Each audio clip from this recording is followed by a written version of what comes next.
Hi எல்லோரும் எப்படி இருக்கீங்க? நல்லா இருக்கீங்களா? வீட்டில் இந்த ஒரு பொருள் இல்லைனாலே நமக்கு கை கால் ஓடாதுங்க. அது என்னென்னா இந்த இட்லி மாவு தான். நானும் ஊர்லேருந்து வந்ததுலேருந்து இந்த இட்லி மாவு கரைக்கணும் அப்படின்னு சொல்லிட்டு பிளான் போட்டுக்கிட்டே இருந்தேன். பிளானை மட்டும்தான் போட்டேனே, ஆனால் அது செயல்முறைப்படுத்தவே இல்லை. அது என்னமோ இந்த இட்லி மாவு அரைக்கிறதுக்கு மட்டும் ஒரு சோம்பேறித்தனம். அது எதனாலனா இந்த உளுந்து கழுவுறதுனால தான்.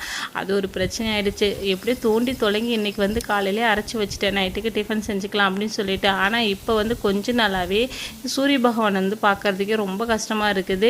இப்போலாம் ஆடி மாதமா இது தை மாதமா அப்படின்ற ஒரு கன்ஃபியூஷனே ஆகிடுது. அதாவது ஈவினிங் ஆயிடுச்சுன்னா நல்லா பனி பெய்ய ஆரம்பிச்சிடுதுங்களா, அதனால இந்த மாவு வந்து சரியாக புளிக்கவே இல்லை. அதனால சரியாக புளிக்காத இந்த மாவுக்கு சைடிஷாக நல்லா புளிக்கிற மாதிரி தக்காளி சட்னி செஞ்சுன்னு வச்சுக்கோங்களேன். காம்பினேஷன் அதுக்கு நல்லாவே சூப்பராக எடுத்து கொடுத்துடும்.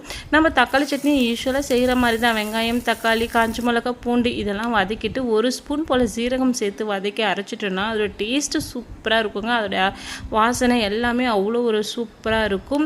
இன்றைக்கி சுட சுட இந்த இட்லிக்கும் இந்த தக்காளி சட்னிக்கும் அவ்வளோ ஒரு காம்பினேஷன் நல்லாவே இருந்துச்சு. அதாவது மாவு புளிக்கலை அப்படின்றது தெரியவே இல்லை. கண்டிப்பாக நீங்களும் இதே மாதிரி தக்காளி சட்னி ட்ரை பண்ணி பாருங்கள்.